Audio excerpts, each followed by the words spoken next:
Hello, everybody. Welcome to Mompreneur Next Door platform. My name is Jennifer McCune. I'm super excited to welcome another great mompreneur as our guest today. Lynne Childress and I connected on LinkedIn, and I'm so excited to share her story. There's so many wonderful moms out there doing entrepreneurial things. So many amazing moms who want to do entrepreneurial things, and it's important to connect us together so we can support one another, lift each other up, learn from one another. So, Lynne, thank you so much for joining us today. Social media is so great that it brought you into my life. Thank you.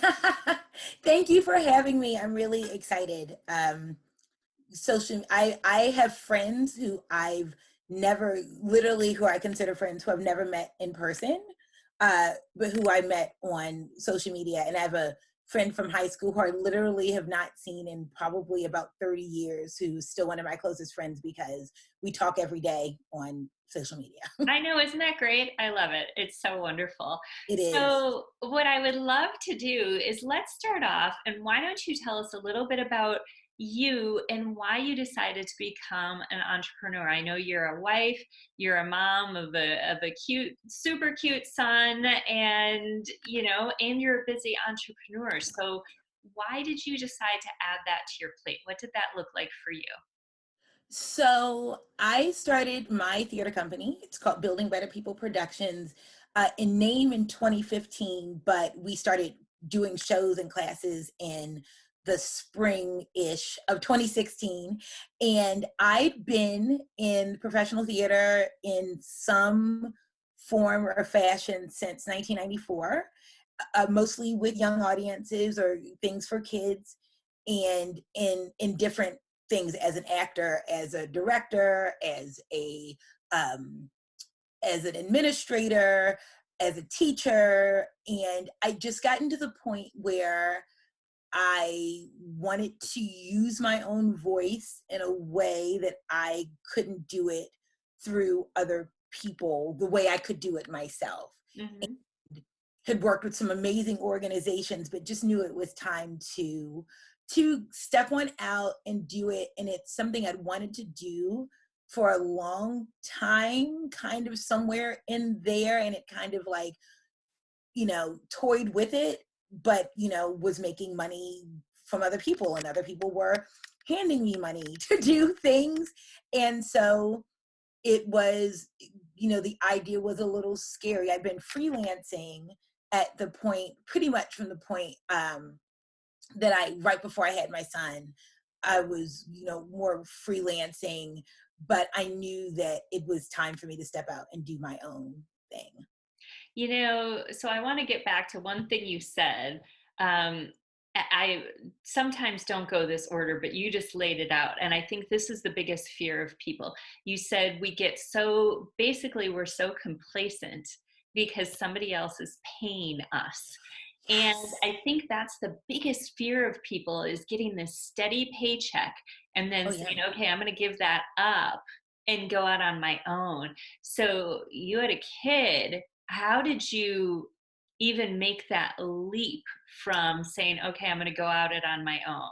I mean, that's I think the biggest fear, one of the biggest fears people have. We know what's so funny is that I'd written a play for kids about empathy, sort of inspired by how empathetic this world is not, to some extent. And it's so funny. I kind of was ready to go out on my own, but then in some ways sort of tiptoed into it because I was working for a theater who was doing a theater festival, and I'd actually given them this piece for them to produce as part of the theater festival. But then it wound up not working out for them to produce it. So then I said, you know what? I was planning on doing it anyway. I'm just going to go ahead and have this be the first piece, and I'm just going to produce it myself. And sometimes it's so funny that sometimes the doors that we see closing are actually fabulous, because it means we step out and we sometimes hold on to the door and cling to the door, And it was seriously, I think like a God moment was like, no, they're not going to do it. You're going to do it because Yep. it still needs Yep. to be said. And it's amazing to have support. I think sometimes, unfortunately, we sometimes feel that we're turning our backs on people that we worked with or worked for if we step out on our own when it shouldn't be like that, because everybody, it's so interesting, everybody, the people who started the organizations that we worked with had a moment where they stepped out on their own and had people Exactly. like us working for them. And I know that people who work with me are going to move on Right. and do other things. So yeah, it was one of those moments where I could have sort of stayed where I was a little bit longer, but it was like, no, it was obvious that it was time to just do it. So did you stay working your full-time gig for a while, or did you just make a clean break of it? I, interesting. I actually, so at that point, I wasn't working full time. I was doing a lot of freelancing things, Okay. doing teaching artist stuff for different people, and I stopped for a while. Hmm. Yeah, I think I did. There were people that I was working for who I said, you know what, I can't commit to this into the new year because I really need to concentrate on my stuff. And the cool thing is that even throughout this, I've worked for other people, I've freelanced for other people, but where it doesn't conflict with my stuff, Right. right? So it's that, you know, it's that thing, you still need money if your Right. stuff isn't working. Right. So, and I wouldn't say well, but working at the rate that you need it to be. But Right. again, a lot of people I know, especially a lot of artists who I know who've gone out on their own, or anybody who's done that, but it's that thing of how much longer can I do this on adrenaline, Right. and when do I need to kind of go and step back. And that is, nobody, I don't think anybody can make that decision for anybody else. But I feel like if you still feel like, this is going to sound cheesy, but there's a song in your heart that needs to be sung, or and it hasn't been completely sung yet, then keep on Right. singing Right. and finding ways to make that work. I think the majority of women with whom I've spoken don't make a clean break. They generally have some other sources of income coming in for a while because it can be very stressful unless you're financially independent, and most of us aren't. So, yeah. So, talk to us about some of the biggest benefits you found being your own boss. Let's hear them. Lay it on. Um, that I decide when I want to work and when I don't. Hmm. Again, I my theater company does stuff for young audiences, so I teach. So if I have a class, I have a class. So that, Yeah. that's it. Right. I get to set the hours. Right.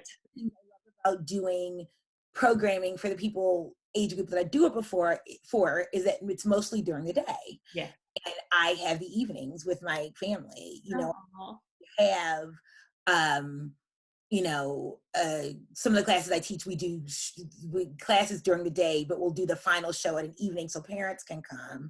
And but those are, I get to set that, and I get to put that on the calendar so my husband can see it, and so my son knows it, and everybody um so everybody knows. But that's one of the biggest things, is being able to set my schedule. It's also, though, even though you didn't ask this question right now, it's also a challenge though yeah. when you work for yourself, Yep.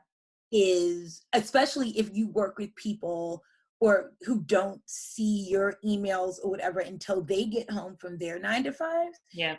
is that sometimes people get back to you on Tuesday at 9 o'clock when you're watching TV, right? Or they get back to you on Sundays or days that you're off. And I've set Sundays as a day that I don't work. Yep. I have a show or something specifically planned Yep. Yep. days. And it's a challenge to be able to say out loud, especially when you feel like you need people, right? Because you do, but to be able to stand up and say, great, I'll get back to you tomorrow. Right. Right. Great, I'll talk to you Monday. Right. Or just not respond until Monday. Wow. What? Yes, God, whoever thought of such a thing? Yes. right. Not feeling, what's that phrase, the tyranny of the urgent, right? The things that are right in front of you that you feel like you have to, and have to. But if we don't set our own boundaries Yeah, about what's important or what's not important, and or what's not as important at this given time, then you can't work like that as a human, but you definitely can't work like that as a business owner, because exactly. you never get to do the foundational stuff. That's another challenge. Is I have a mentor who asked this question on Facebook. She said, how much time do you spend working on your business as opposed to working in your business? Right. It's of course you have to, make the phone calls, I have to, send the emails, whatever, but how much am I looking at my goals or writing things or reaching out to people? And that's the working on part, and that part can be hard if you just keep on with the mundane. One day you look up and you don't have a business anymore Right. because you haven't Exactly. done anything else. Exactly. Well, and I think that goes along with one of the other challenges of being a small business owner is it really is all on you. So you get to decide what that looks like for good or for bad. And if you get Right, caught up in the minutia, nobody's going to tell you unless you have some sort of business partner who's monitoring and helping right. you out. Nobody, it's not like the same at work where you have weekly or monthly or whatever check-ins. So for good or for bad, it's all on you. Now, Absolutely. um, the other challenge I've heard, and maybe it's different for you being in theater, but I've heard with some mompreneurial gigs, it can feel kind of isolating and alone. Is it different? Completely and utterly. Hmm. Completely. It's so a few years ago I directed a show, and there were four people in the cast, and then it was me and a stage manager. And the cast um went out to lunch and didn't invite me. Oh, And and I'm sure they weren't meaning to be rude. not It's just like you're on at a pedestal, right? You're like absolutely. God. And it wasn't, and these are and it and that was the crazy thing, is like, oh, wait a minute, I'm on a different, literally on a different level. But Yeah, understanding though that the people, the contractors who work for me, have every right to have their conversations and their relationships that have yeah, nothing to do with me. Maybe they're complaining about me, I don't know, but you know what I'm saying. But everyone gets to have that. And I had the stage manager, and so she and I did things together, but even that, she doesn't have the same buy-in that I have, right. because it's ultimately my project. And um it can be extremely isolating. And yeah, to the point where sometimes I know I'll spend too much time during the day, like on social media or even with Facebook up, um, when I know, because you sort of feel isolated, but then it's as if somebody though, it's like you're answering the phone every time somebody calls. If you look at every like, right? Or every time somebody posts something, it's literally like you're picking up the phone and talking to everybody who's talking to you. And so in that isolation, you have to figure out when you're going to be social, be it on social media, or when you're gonna call somebody or take a minute. Because I don't know if you have this, sometimes when if you work from home or you're based from home, sometimes people see your home and they think that that means that you can talk all the time, Right. right? Or that you can respond, and you have to decide, like with anything else, when my husband says, when you have office hours or when you're taking time, Absolutely. have tea with somebody or lunch with somebody, but when that ends and you go back to your work, Right. right? I think it goes back to what you said so well is just setting the boundaries as a business owner. And I think that's great for moms in general, teaching our kids that, Oh working yes. with our significant others on that, and with our businesses, like you said, our hours of operation, our hours of non operation, giving ourselves permission and Yes. flexibility to have friend time, taking care of ourselves time. It's that boundaries that you said so extremely well. So Absolutely. Thank you. all, and maybe this is your piece of advice. I don't know, or maybe you have more. If you could give some of those women out there who are thinking of starting something, or look at back at yourself a few years ago, what would that advice look like? To do it, to do the research, to see what's out there. But the best research is, once you have that behind you, is to do it. Is to put it out there, even if it's that you're baby stepping it, or still keeping your main job that you already have, but sort of floating it out there, or just jumping. But I know that I would look at other people's careers who were doing things like the things that I want to do, that I wanted to do. And I'd have this thing in my head where I go, oh, they have the career I wanted. And then it hit me, they have their career that they worked for. Right. The only way that I'm going to just know if I can do this is if I just do it. Again, that doesn't mean leave your job today and just jump into it. Do some sort of preparation. But if it's the thing that keeps weighing on your heart, and that it means that you're supposed to step out, go ahead and do it. I honestly believe that what's for you is for you, and nobody else has your career. Nobody else has your customers. Nobody else has your clients. Right. You're going to find your niche and your people, and then you'll work with them until that doesn't work anymore. Right. And you'll find something else. But the biggest thing to do is just do it. Absolutely. I agree. I see and hear so many people are like, I'm waiting until, Yeah. I'm waiting until it's the new year. I'm waiting until the kids are out of school. I'm waiting until the kids are in school. I'm waiting Right. until, and pick your thing, until I can go 100% in. And while they're waiting, other people are doing, even if it's 10 minutes a day, an hour a day, whatever people are doing it. So I think that is really astute, great advice. So if people want to find you, how can they find you, Lynn?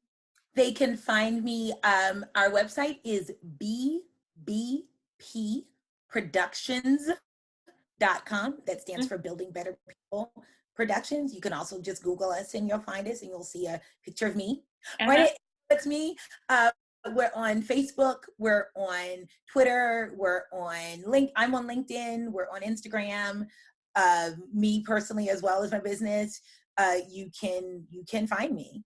That's great. Well, I'm so excited for you. This is wonderful. And tell people where you're located if they want to use you and your services in person. Wonderful. We are located in Annapolis, Maryland. Mm-hmm. Do classes in Annapolis and also in Brooklyn Park, Maryland, which is Glen Burnie area right outside of Baltimore. Our shows tour. We have school shows with professional actors that are all about empathy, and we have a show about anxiety, and those tour the whole DC, Maryland, Virginia area, where we have shows coming up in Arlington in March. And we do our public shows in Annapolis that people can bring their kids to. We're also doing a festival in DC at the Atlas Theater on H Street, the Intersections Festival. We have a show about fables and fairy tales. That's February the 22nd at the Intersections Festival. So, and you can find all that on our website. So we're all over. We'll find you. That is so exciting. Well, thank you so much for sharing. I so appreciate you and your time, and I'm so excited for you. Thank you so much, Jennifer. It's so nice to talk to you.